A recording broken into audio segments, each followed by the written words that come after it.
مشہور حافظ حدیث اسلم کا بیان ہے کہ ایک رات مجھے یہ حدیث یاد آئی کہ ہر مسلمان کو چاہیے کہ وہ اپنا وصیت نامہ لکھ کر رکھ دے۔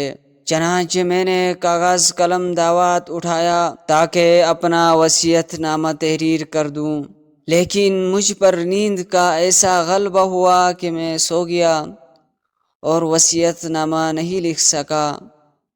اچانک خواب میں مجھے یہ نظر آیا کہ ایک سیاہ پوش نہایت ہی خوبصورت بزرگ جن کے جسم سے خوشبو اڑ رہی تھی میرے مکان میں داخل ہو گئے۔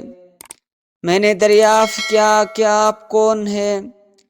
تو انہوں نے فرمایا کہ میں ملک الموت ہوں۔ یہ سن کر مارے ڈر کے لرزہ بر اندام ہو گیا۔ تو انہوں نے مجھے تسلی دیتے ہوئے یہ فرمایا کہ تم بالکل نہ ڈرو، اس وقت میں تمہاری روح قبض کرنے کے لیے نہیں آیا ہوں۔ میں نے اطمینان کا سانس لیتے ہوئے ان سے یہ گزارش کی کہ آپ میرے لیے نجات کا ایک پروانہ ہی تحریر فرما دیجئے۔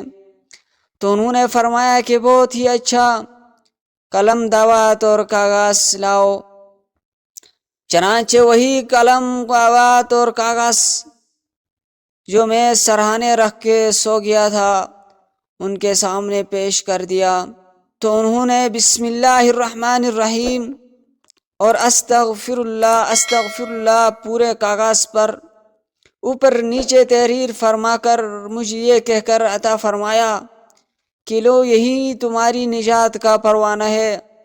یہ خواب دیکھ کر میں گھبرایا ہوا بیدار ہوا اور فوراً ہی چراغ منگا کر میں نے دیکھا تو وہی کاغذ میرے سرہانے پڑا ہوا تھا اور اس کے دونوں طرف پورے کاغذ پر استغفر اللہ لکھا ہوا تھا۔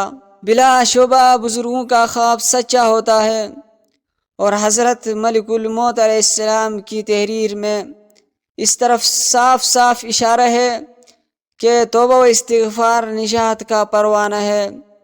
مولا تعالی ہم سب کو ہر دم توبہ و استغفار کی توفیق عطا فرمائے۔ استغفر اللہ ربی من کل ذنب واتوب الیہ۔